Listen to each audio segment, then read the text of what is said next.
What's good, YouTube? In this video, man, we are going to be going behind Lululemon to catch some freaking fish. Honestly, I've caught a fish here before. It was a carp, but this water is brackish, so I guess I could catch any type of fish. Come with me to figure out exactly what is living in this water.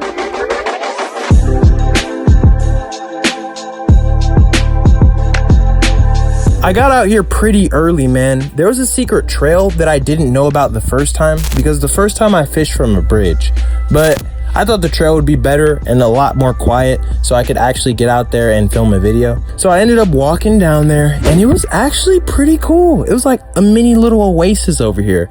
I could see myself staying here for a few nights, maybe making a hotel or something, you know? I got fishing right away. I had a little homemade carp bait that I made because last time I caught a carp, so I was hoping I could catch a whole bunch of carp in here and maybe there were some monsters. But that really didn't go according to plan. Right off the rip, I was seeing fish in the water, ripples and swirls and all types of stuff. Dude, there's tons of fish in there. There's tons of fish right there. Wow. Dude, there's tons of fish in here. I just seen a school of fish right there. I think he snagged me. Yeah, he took all my bread away. Okay. All right, we know that there's fish in here now. We just seen a school of fish, bruh. We know that they're in here. So this time I'm gonna pack it a little bit better onto this hook. And tiny pieces are the way to go because that guy got away with the bait, meaning he was super small. Like super small.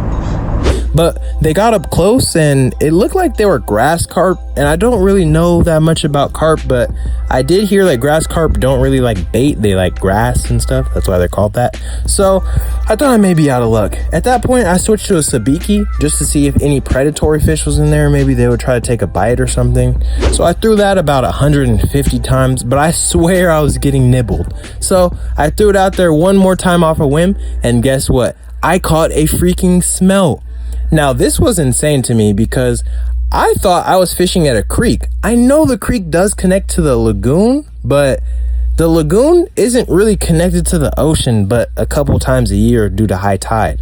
So I was really confused on how I caught a smelt. I guess this is brackish water, so there could be like fresh water like carp and saltwater like smelt. And that just makes me want to go there even more. Because I really feel like if I went at the crack of dawn, I could have caught more fish than this. I ended up catching a couple smelt, but that was a little boring. So I decided to take a stroll down to the pier, right down the street. All right, guys, I'm just getting rigged up here. We made it to the pier. We're the only ones fishing. That's great.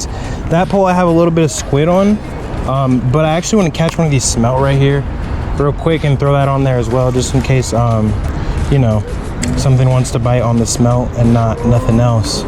So I'm just gonna catch a smelt real quick. This should be a lot easier than where we were at last time because they're directly under me. And when I got up there, it was insanely low tide. And I was actually kind of scared because I thought that's like when nothing is biting, you know? But got my bait in the water and I was very surprised to see that I caught a whole bunch of starfish. I think those guys were out because it was low tide.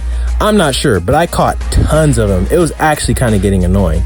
After that, this guy handed me a piece of a fish to put on my bait, and I said, why not, bruh? So I put it on there, threw it out, and guess what? I caught a fish. It wasn't on the fish head that the guy gave me, but it was on a piece of squid, and I went to grab that guy, and these kids told me not to touch it. They said that this fish is extremely dangerous, and if I get stuck by one of the fins, I can literally get airlifted. I'm glad I caught him. These guys don't have thorns on the back there and all on the top. So here, I can cut a rag if you want. Yeah, please. Thank you. I have pliers. I might be able to get this guy off. Yeah. There you go. Yeah, thanks. I think that's sand. I don't even think that's good. Oh, are you you have a YouTube channel? Yeah, I do. I've been fishing for YouTube for a bit now. What's maybe like channel 5 months. It's called Hooked on TJ. Oh. Yeah, you guys are gonna be in my video, man. You guys could shout yourselves out if you want. When it was all said and done, man, I had a good time. Even though I didn't catch as many fish as I thought I would in the brackish water, maybe that's because it was low tide, I'm not sure. But we did not go home empty-handed. When we went to the pier, we ended up catching a lot of fish. Granted, a couple of them were starfish, but hey, fish is fish. My next video coming out is going to be a banger, man, so make sure you guys come back. I'm gonna be backpacking through the middle of the wilderness, hiking, camping, running from bears, all of that. And of course, I'm gonna be doing a little bit of fishing. I hope you guys enjoyed this video. Give me a thumbs up, subscribe, and I'll catch you in the next one.